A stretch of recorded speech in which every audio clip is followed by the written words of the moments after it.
Statute FAR 531211 B1.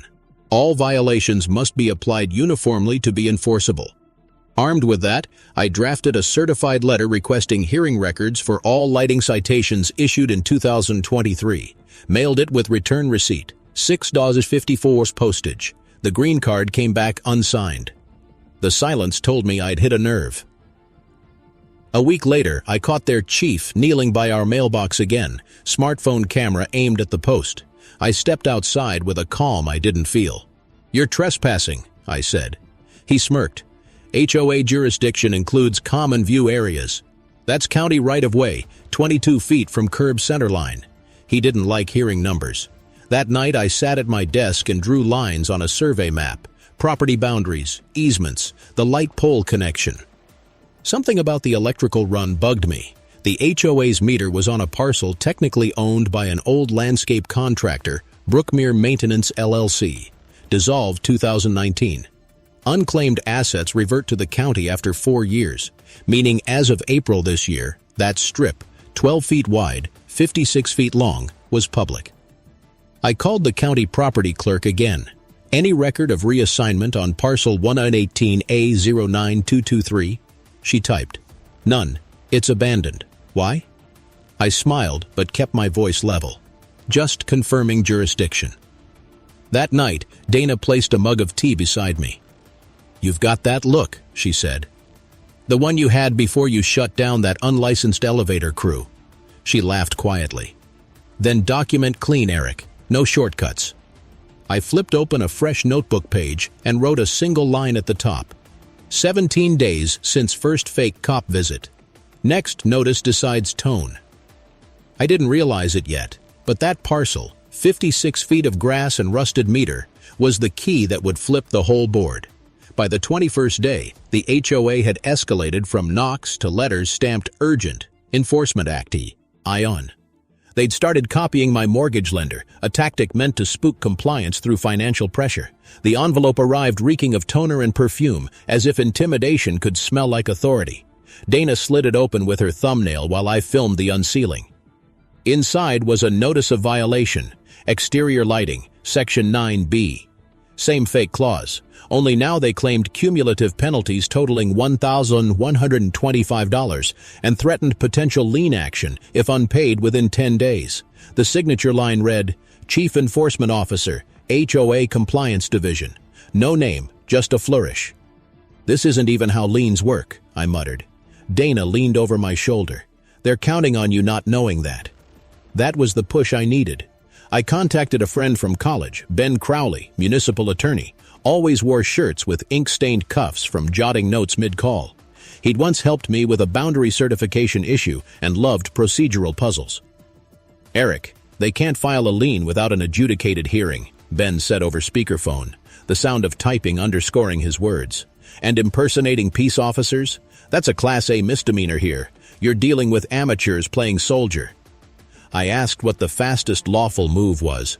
Get discovery by sunlight. Request their license filings and enforcement logs under the HOA's own transparency clause. They'll stonewall, which helps you. Document refusal. So I did.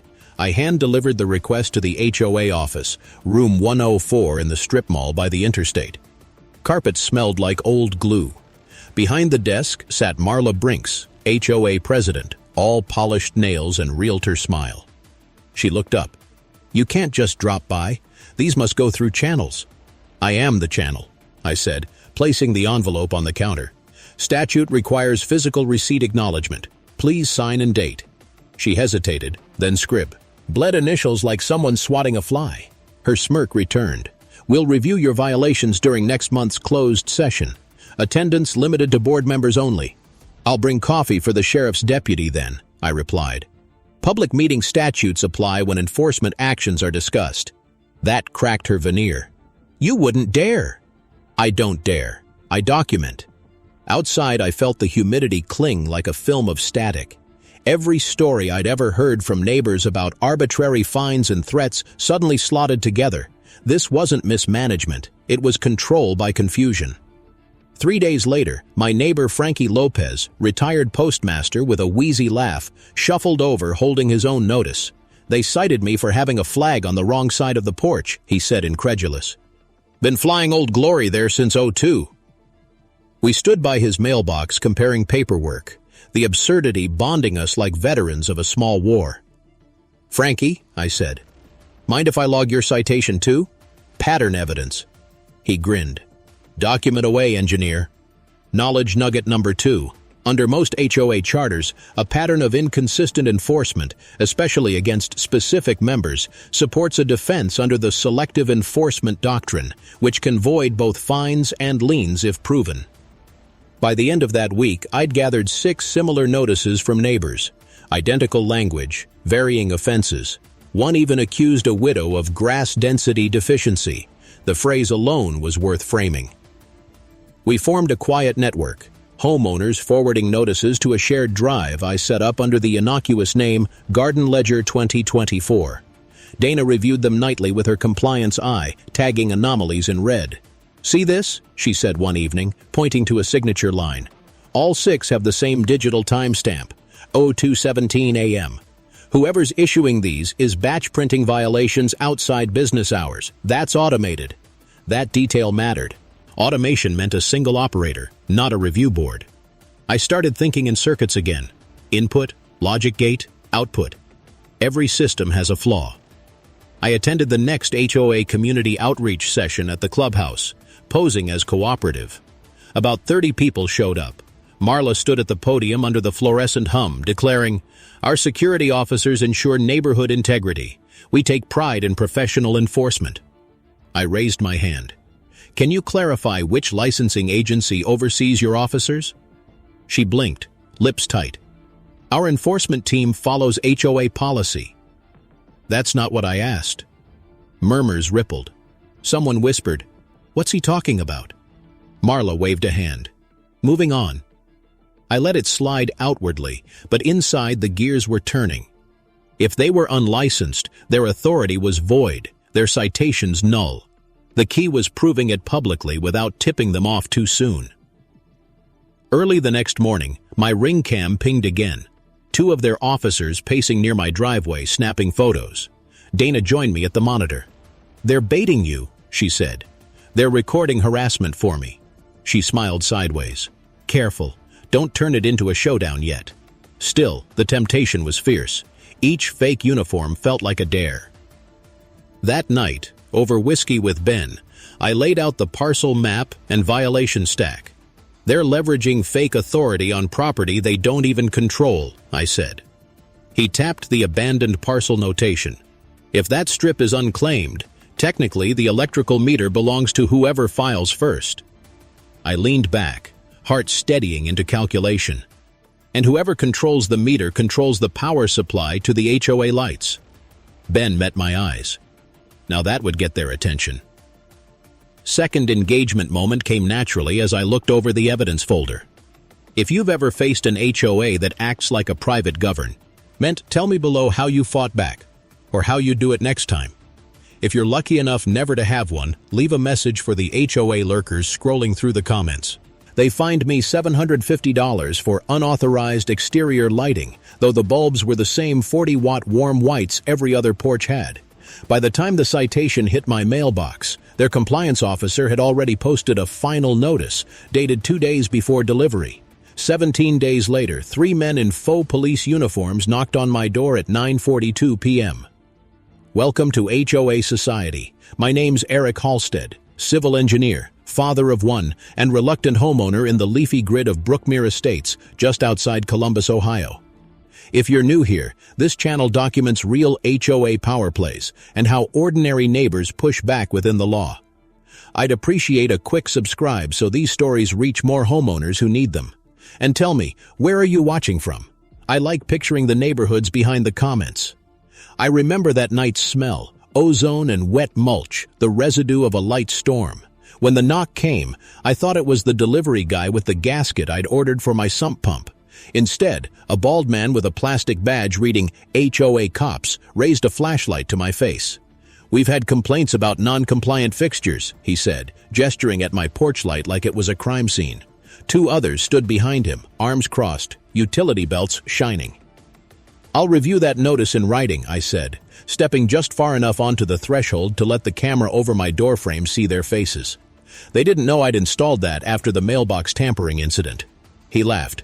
"We don't wait on paperwork around here." That line clanged in my head for days.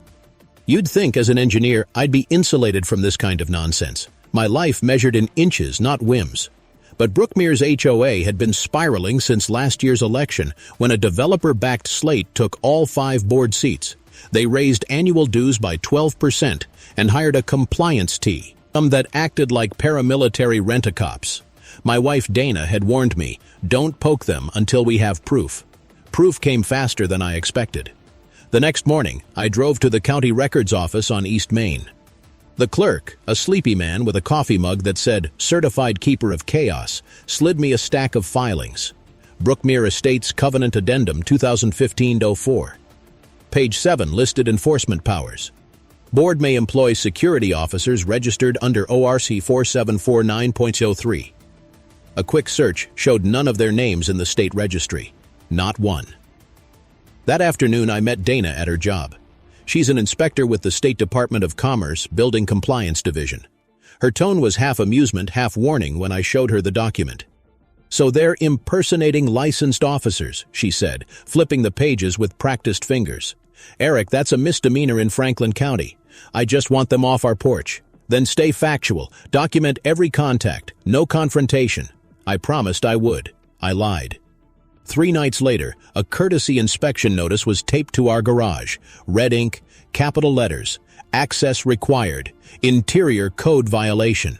It cited Section 9B of the CCRs, which didn't exist. Dana circled the section number with her pen and whispered, "They're making this up." Something in me clicked. A mechanical lock turning. I started a logbook. Time, date, officer name, if shown, body cam frame from my ring feed. Any audible statements. I numbered each entry. By the end of the first week, I had 11. That's when the smear post started on the community board. Claims that I was endangering neighborhood safety with unshielded lights. A neighbor screenshot them for me before the mods deleted the thread. I walked the cul-de-sac the next morning, noticing every house that had the same fixtures sold in bulk by the builder in 2013. 42 homes. Mine wadwe. Bo also ideas, as the only one cited. Dana leaned in the doorway while I photographed serial numbers. "They're selective," she said. "Classic intimidation." The next morning I filed a quiet claim of possession with the County Utilities Office, Parcel 118A09223, ownership pending review. Cost, $64 recording fee. It was bureaucratic stealth, but legal. Dana caught the grin I couldn't hide. "What did you just do?" "Let's just say their streetlights are on borrowed current." She laughed softly. "You're impossible." "Just patient." Every revolution begins with paperwork, not gunfire. Patience lasted exactly 9 days. On the 10th, the HOA lights went out across Brookmere. Every lamppost, every soft glow path fixture, dark. I hadn't cut anything myself. The utility simply redirected billing to the parcel's registered owner pending review. It was automatic, but in a neighborhood addicted to appearances, darkness was mutiny. By morning, my inbox had 12 emails from neighbors. Some supportive, others panicked. "Eric, are we liable?" one wrote. "They're saying vandals hit the grid." I told them calmly, "Not vandalism, jurisdiction." Marla's emergency board notice hit the community portal at 11:03 a.m. All caps, "Urgent meeting, lighting failure, 6:00 p.m. They wanted answers. I wanted disclosure. Before heading over, I printed everything. Parcel filings, county acknowledgments, time-stamped video stills. Dana watched from the kitchen counter, sipping coffee. "You sure about tonight?" "Perfectly," I said. "They'll overplay." At the clubhouse, tension hummed like static before a storm. Residents filled folding chairs. The HOA cops lined the wall, hands on belts like extras in a bad procedural. Marla stood up front, papers clutched. "Our lighting infrastructure was sabotaged last night," she announced. "Until restored, we're imposing a temporary special assessment, $30 per household, to cover emergency repairs." I stood. Question: what's the legal basis for collecting assessments to fix equipment on an UNA-owned parcel? Gasps. Heads turned. Marla blinked. What parcel? 1 at 18 A09223, I said, projecting a copy of the county map onto the portable screen. Abandoned maintenance strip, unclaimed since 2019. I filed temporary stewardship last week.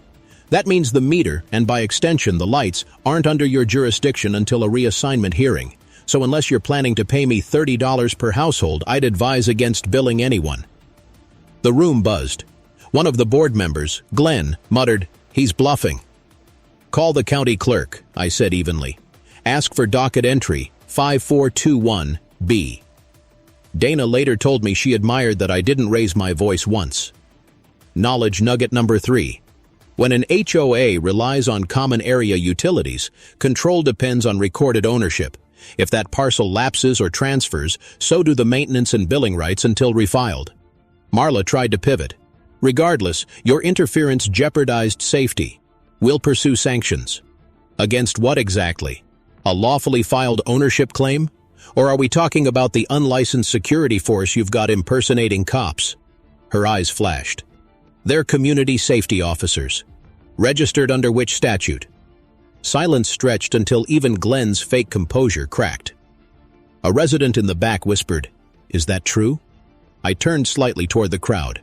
Ohio Revised Code 4749.03 requires registration for anyone performing security functions under color of authority. You can check the state database. None of their names appear. The officers shifted uneasily. Dana had slipped in quietly near the back, badge on her belt. When Marla spotted her, the color drained from her face. "I think that's enough for tonight," Marla said. "Not quite," I replied. Under open meeting laws, any discussion of disciplinary actions must remain public when the accused requests it. I'm requesting it. The crowd murmured approval.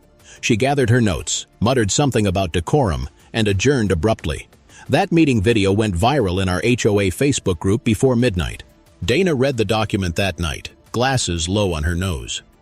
"See this clause," she said, pointing to the fine print. "Misrepresentation by the board, especially falsified authority, voids indemnification. If Falcon catches wind of their fake cops, coverage evaporates. They'd be personally liable." I leaned back. "That's the leverage, isn't it?" She nodded. "That's the fuse." Knowledge nugget number 4. HOA board members rely on DU insurance for protection against legal claims. If coverage lapses or is voided due to fraud, they face personal financial exposure for settlements and judgments. The plan crystallized that night. Hold the evidence until they overcommitted publicly, then drop the entire file to Falcon's fraud unit and the county compliance division simultaneously. I didn't have to wait long. 2 days later, a notice appeared on the HOA site. Security partnership renewed. Expanded patrol hours. Attached photos showed the same 3 fake officers, new patches on their sleeves. They doubled down. That was the overcommitment I needed. I forwarded the screenshots, the parcel filings, the tamper photo, and the internal minutes to both Falcon Mutual and the State Inspector General's office. Within hours, the insurer's automated reply came through. Investigation opened. Policy number FM 201-487-DO. Dana caught me pacing. "It's moving?" "Fast," I said. "They'll get a call before lunch tomorrow." She smiled. "Good. Let them stew." The next evening, Marla showed up at my door, all charm and desperation. "Eric, we need to talk privately," she said, tone softer than ever. "This misunderstanding's gotten out of hand." "I agree," I said, keeping the storm door closed. "Which part? Impersonating officers or the tampered meter?" Her eyes flickered. "You know we were just trying to protect the neighborhood." "By breaking laws?" She exhaled. "You don't have to ruin Ev. Sarai went over this." I almost pitied her. "You did that yourselves." When she left, I stood in the doorway breathing in the smell of rain-soaked grass. The fight wasn't over, but the balance had shifted. 2 days later, Falcon Mutual's regional investigator, Lydia Tran, sharp-voiced, silver tablet in hand, walked the property with me. "We received multiple discrepancies," she said, tapping through documents. "If proven, your HOA board faces personal exposure exceeding $180,000. She photographed the meter tag, the patrol car decals, the notices taped to my door. It's an impressive dossier you've built, she added. I shrugged. I'm an engineer. Documentation's how we stay sane. That evening, I typed a single-sentence update to Ben. Fuse lit. The following morning, an emergency HOA assembly was scheduled. Mandatory attendance, residents only. The subject line, utility interruption and governance review. The irony nearly made me laugh. Dana prepped me before the meeting. Keep calm, she said, adjusting her badge out of sight under her jacket. They'll try to rattle you. Let them dig. At 6 p.m., I walked into the clubhouse. Fluorescents buzzed overhead, chairs scraped, paper rustled like nervous birds. Marla opened with her usual authority. We've identified a resident responsible for interfering with association infrastructure, causing widespread distress. Mr. Halstead, please stand. I rose, folder in hand. Sure. But before you continue, have you reviewed policy FM 21487? Your insurer has. The room fell still. Marla frowned. What are you implying? Nothing, I said. Falcon Mutual is. Their investigator documented your unlicensed security operations and meter tampering. They're preparing to suspend coverage pending review. Murmurs erupted, residents whispering, a few audibly cursing. One man near the back shouted, "Wait, our dues go to that insurance." I nodded. Exactly, which means you're now personally exposed. Marla's composure cracked. You can't threaten us. I held up the inspection photo. This isn't a threat, it's Exhibit C. She tried to retort, but Lydia from Falcon stepped through the door. Perfect timing. She raised her ID. Ms. Brinks, please refrain from further statements. I'm conducting an active investigation under your policy terms. The crowd gasped. And right there, under the sterile light of that rented clubhouse, the reversal clicked into place. They realized they weren't the enforcers anymore. They were the defendants. As the meeting adjourned in chaos, Frankie clapped my shoulder. Never thought I'd see it, he said. Me neither, I admitted. But we're not done yet. Because the next move wasn't about revenge. It was about replacing rot with structure. Before that night ended, I posted one question on the HOA forum. When fines climb from $250 to $1,000 for nonsense violations, is that justice or a revenue scheme? What's your limit? Tell me below, or at least like the video if you've had enough. The thread exploded, and by dawn, Marla's Lexus was gone from its usual spot. By sunrise, the neighborhood felt split down a fault line, half whispering support, half too afraid to pick a side. The board went silent, their once-daily violation emails replaced with vague system maintenance notices. It should have felt like victory, but instead there was that uneasy lull before a second storm. At 3:00 p.m., sharp, my phone buzzed with a restricted call. The voice on the other end was gravelly. Male. You think you can embarrass people and not pay for it? We know where your kid goes to school. Then a click. Dana found me frozen in the kitchen, the phone screen dimming. What happened? She asked. I played the voicemail. Her eyes went cold. We're reporting this now.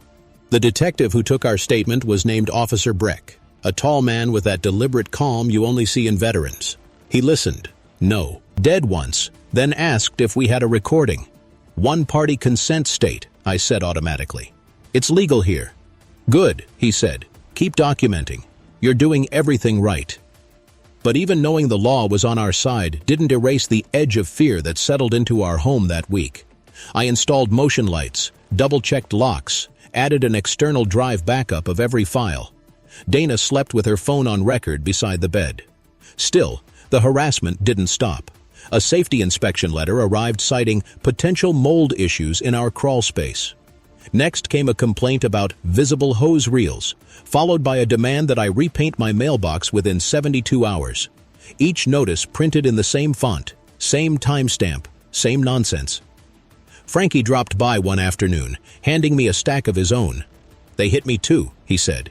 Claimed my flag bracket was an unauthorized modification. These people have lost it. I logged his citations beside mine, numbering each incident chronologically. The file name, Retaliation Log April.pdf.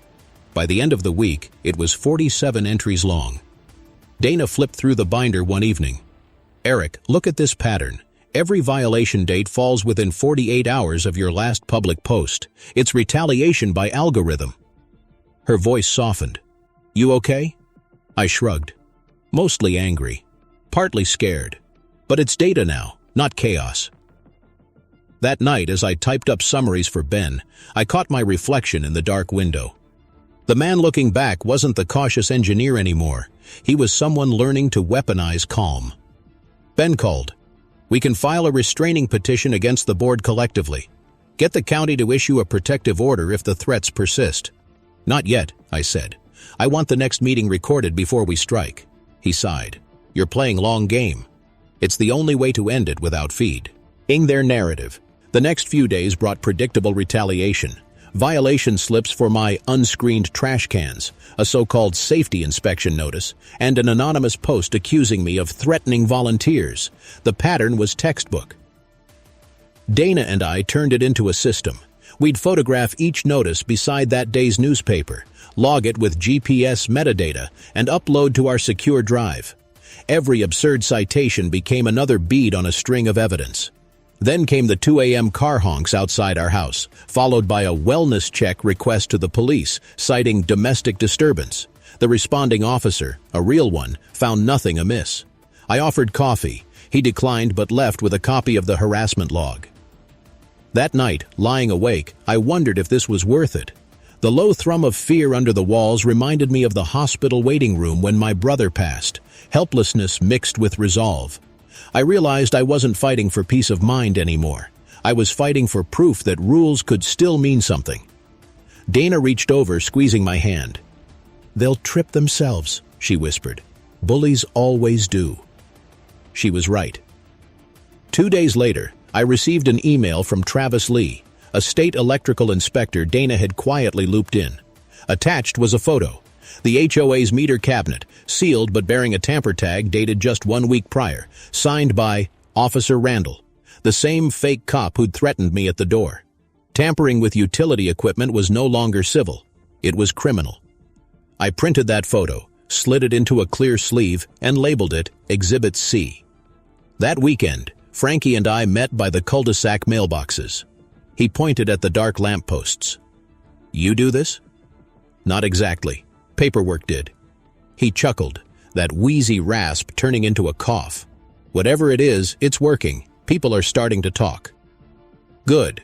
Talking was oxygen in a controlled community. Later that evening, scrolling through the HOA's private portal, I found a buried PDF, meeting minutes draft, labeled Internal Use Only. It referenced pending negotiations with county utilities and possible disciplinary measures against resident H. That letter could only mean me. I downloaded it, backed it up 6 times, and sat in the quiet glow of the monitor, realizing I had something stronger than outrage now. Leverage. As I prepared my next move, I'll ask you something. How far should an HOA's control go over what happens on your own porch, your own lawn, your own light bulbs? Where's the line between community standards and personal liberty?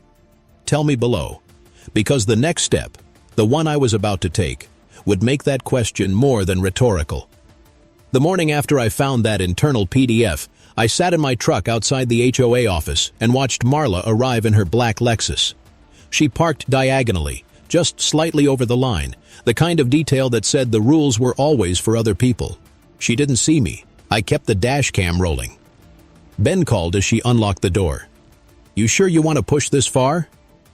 I'm not pushing, I said. I'm measuring. Then measure twice and cut once, he replied. Because once you show your cards, they'll play dirty. I smiled. They already have. Inside the HOA office, I asked to review the association's insurance certificate. Every HOA is required to maintain director's officer's liability coverage under state code. Marla's assistant blinked at me, then at the file cabinet. We don't provide that to residents. You do under Section 8.4 of the CCRs, I said, sliding a printed copy across the counter. Transparency clause. Either you show me now, or I file a subpoena later. She sighed and handed over a folder. The carrier's name jumped out at me. Falcon Mutual, same insurer Dana's department used for CETA. Compliance coverage, which meant, with one well-worded email, I could trigger a policy audit. 2 days later, the HOA tried a new tactic: social smear. A glossy mailer arrived in every mailbox, headlines screaming, "Protect our neighborhood integrity. Reject false claims." My name wasn't printed, but the subtext was clear. Dana poured herself coffee, flipped through it, and smirked. They just mailed libel to 400 homes. Fantastic. Documented, I said, dropping it into the evidence bin. The deeper they dug, the calmer I felt. Each act of petty revenge was another link in the chain closing around them. Then, at 9:18 p.m. on a Thursday, the HOA lights flickered back on, only half the street lit. A repair truck idled near the old maintenance parcel, 2 men working under cones. I recognized one immediately. Officer Randall, our fake cop. I grabbed my phone, started filming from the sidewalk. Dana followed, badge visible now.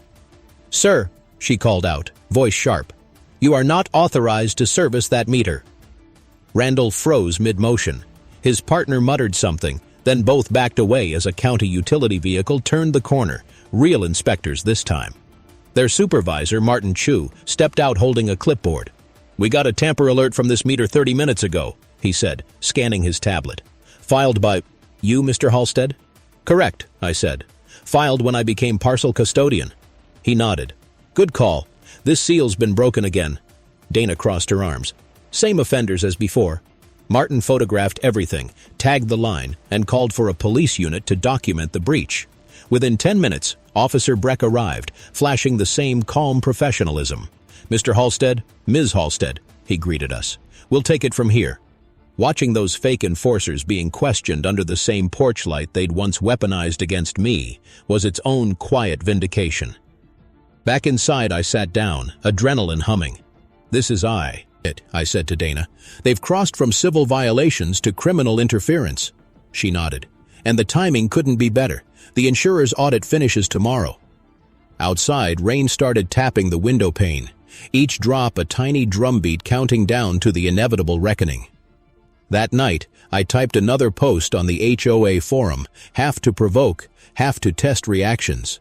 Should private patrols in HOAs ever be allowed, or should we rely solely on city police for accountability?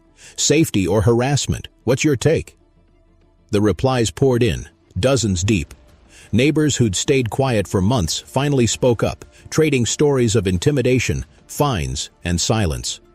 And by the next morning, I knew the tide had turned. Because now the story wasn't mine alone, it was everyone's. By Saturday morning, Brookmere felt like a pressure cooker. The HOA had gone underground. No emails, no portal updates, not even their usual Monday reminders about lawn height. The silence itself was suspicious. Ben called first thing. "Eric, Falcon's audit report is done. They're forwarding findings to the state's Department of Commerce and local law enforcement." I gripped the phone. "What's in it?" "Everything you documented, falsified notices, impersonation, misuse of insurance funds. They also uncovered a misappropriated reserve account, $43,000 withdrawn under security equipment with no receipts." Dana raised her eyebrows when I told her. "That's embezzlement." "Yep," I said, "and it's the crack we needed." She set down her mug, steam curling between us. "Then we move fast, before they shred evidence." I spent the next 12 hours building a clean dossier, every notice, timestamp, signature, and video still, indexed like a trial exhibit binder. Each file named precisely, Exhibit A through G. I didn't realize how meticulous I'd become until I heard the soft rhythm of binder rings snapping shut and felt calm instead of rage. That night, Frankie came by with his thermos of black coffee, smelling like rain and motor oil. "They called an emergency board meeting for Tuesday," he said, lowering his voice. "Closed session, no residents." "Perfect," I said. "We'll make it public." We met again Sunday evening at my kitchen table. Dana, Ben on speakerphone, Frankie scribbling notes on a napkin. The plan was clean. We'd show up at Tuesday's session with both the Falcon investigator and a county compliance officer. Not as protesters, witnesses. Dana smiled faintly. "They'll think it's a normal meeting until the badges flash." "Exactly," I said. "No drama until the facts hit the floor." That next 48 hours was a blur of nerves and rain. I barely slept. Every creak in the house sounded like a car pulling up. but underneath the fear was that strange, cold patience of a man who's already measured the trap and just needs the right second to spring it.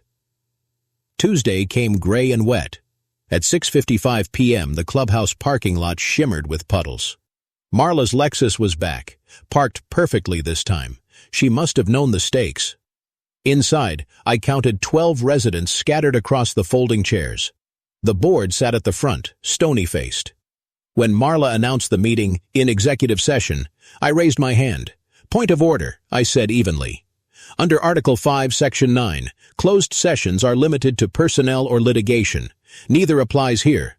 Also, as an owner with documented claims pending, I have the right to observe." She started to protest, but the door opened. Lydia Tran from Falcon stepped in, followed by Inspector Dwayne Carter from the county's compliance division. The badges caught the fluorescent light like a slow flashbulb. "Proceed," Carter said, voice calm but iron-edged. "We're here to validate procedural integrity." Marla's jaw tightened. "This is irregular." "No," he cut in. "It is oversight." I handed him the binder. "Everything's indexed, including tamper evidence, impersonation incidents, and misappropriated reserves." Lydia nodded. "Falcon Mutual has suspended your DO policy effective immediately pending restitution.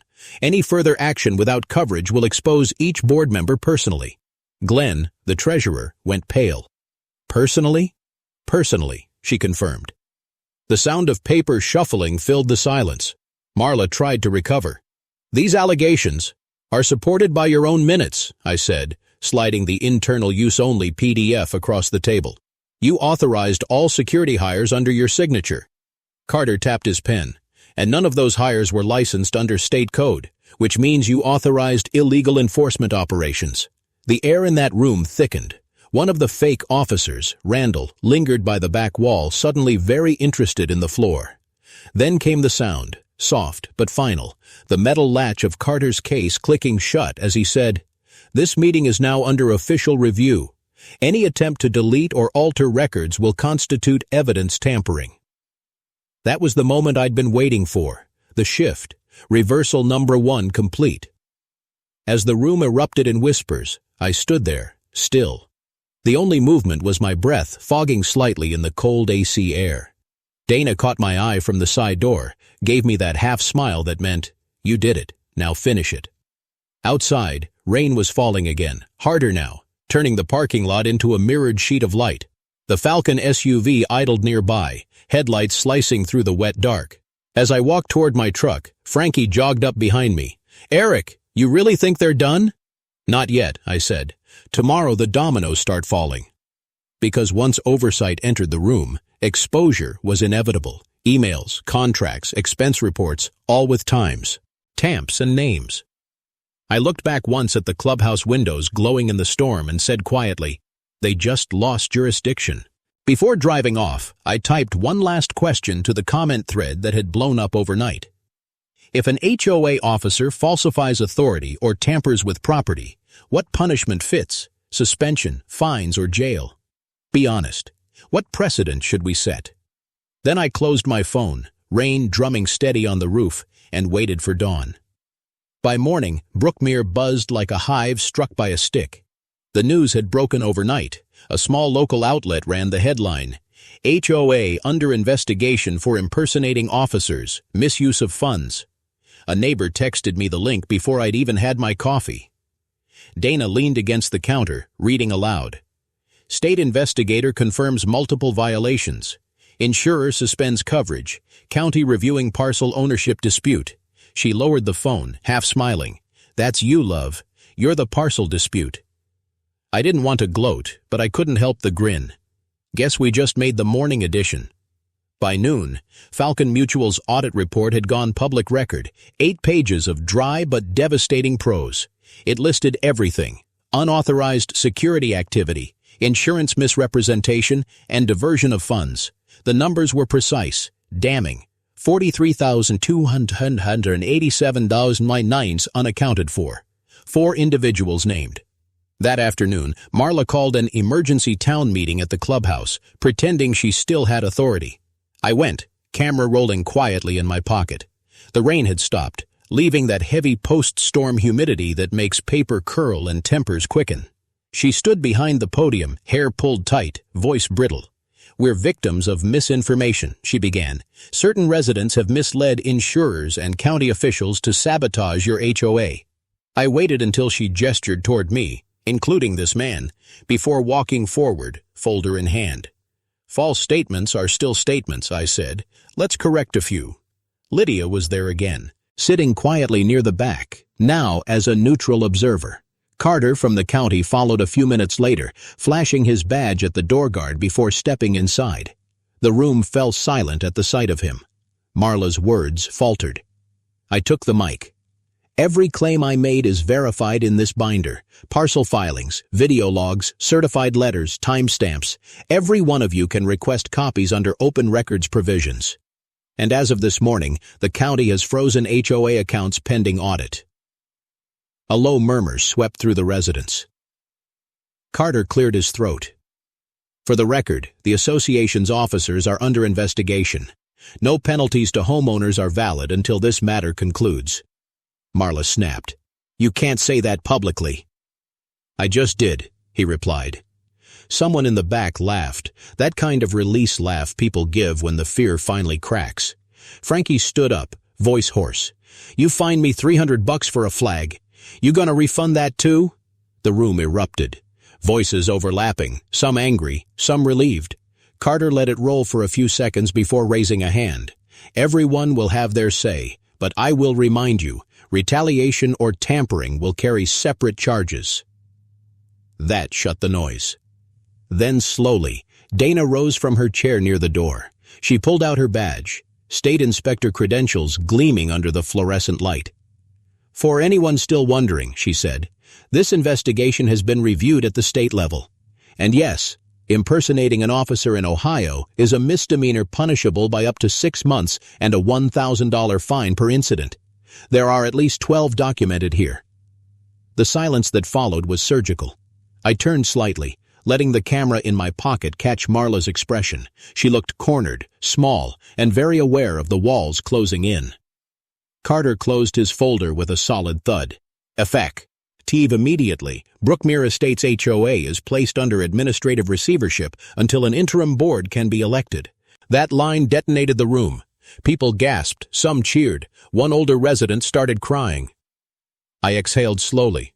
That was it. The public set piece, the lawful validation, the turning of the tide. As the meeting dissolved into chaos, I stepped outside for air. The sun was low, gold through wet clouds, glinting off puddles and parked cars. For the first time in weeks, I could breathe without tension in my shoulders. Frankie joined me on the sidewalk. "Never thought I'd see them taken down," he said quietly. "You really pulled it off." "Not just me," I said. "Paperwork, patience, and a little help from the truth." He chuckled. "Hell of a combo." I looked back through the glass doors where residents were still talking, planning, already arguing about what would come next. "They'll need structure," I murmured. "Something better than fear." "Then build it," Frankie said. I nodded, already feeling the shape of the next battle forming in my head. Reform, not revenge. And as I walked to my truck, I opened my phone one last time that evening and wrote, "If you've ever had to stand up to an HOA, what worked best? Buying leverage quietly or fighting head-on in court? Comment your take. Someone out there needs your roadmap." The replies came fast, like stormwater rushing down a curb, each one a voice, an echo of the same tired story, ordinary people tired of being pushed. It felt like the end of a war, but I knew there was one more step before it could become peace. The county appointed a temporary board within a week, 3 volunteers, 1 accountant, and a retired teacher who'd lived here since the first streetlight went up in 2003. They called it a stabilization period, but it felt like spring after a long frost. Carter stopped by to hand me a copy of the official report. "They've agreed to a plea deal," he said. "Marla gets probation, restitution, and a 5-year pause. Ban from any homeowners board. The others, fines and permanent removal." I flipped through the pages, seeing the signatures, the stamps, the finality of ink on paper. "Justice looks quieter than I thought," I said. He smiled. "It usually does." Within days, the floodgates opened. Neighbors mowing each other's lawns again. Kids biking freely. The air lighter. The HOA cops vanished. Their decals scraped off. Their number disconnected. Frankie replaced his flagpole bracket the same afternoon and raised Old Glory like it was a reclamation ceremony. At the next open meeting, the room was full but calm. No podium shouting, no condescension, just practical talk. Budgets, park benches, transparency. I stood in the back, watching as Dana presented her report on inspection reforms, her tone steady, her badge glinting in honest light. Then she looked toward me and smiled, the kind that carried months of exhaustion and pride folded into one. The new president, a soft-spoken accountant named Angela Reed, proposed the Brookmere Transparency Charter. Mandatory public posting of all expenditures, term limits, open records compliance, and an ethics review panel chosen by residents. Everyone voted yes. That was reversal number 2, the reform deal. The leverage I'd built traded not for punishment, but for permanence. Frankie leaned over and whispered, "Looks like you started a mini-revolution, engineer." "Just a correction," I said. "Machines need recalibration now and then." After the meeting, Dana and I walked home under real lawful streetlights, ours again. The air smelled of cut grass and distant rain. She reached for my hand. "Do you feel it?" she asked. "Yeah," I said. "The neighborhood's breathing again." A week later, I got a letter from Falcon Mutual, thanking me for the comprehensive evidence cooperation and enclosing a small check labeled Community Safety Grant. I used it to fund a weekend program teaching teens basic civic law and home ownership rights. We called it the Neighbor Project. Word spread. A local news station ran a 2-minute feature. Engineer turns HOA Battle into Education initiative. The camera caught Dana beside me, smiling shyly, the American flag fluttering behind us. And when the reporter asked what lesson I'd learned, I said, "Rules only work when they apply to everyone. Power without accountability isn't governance. It's just noise waiting for silence." That line became the quote people shared in the comments later, though I never meant it as poetry.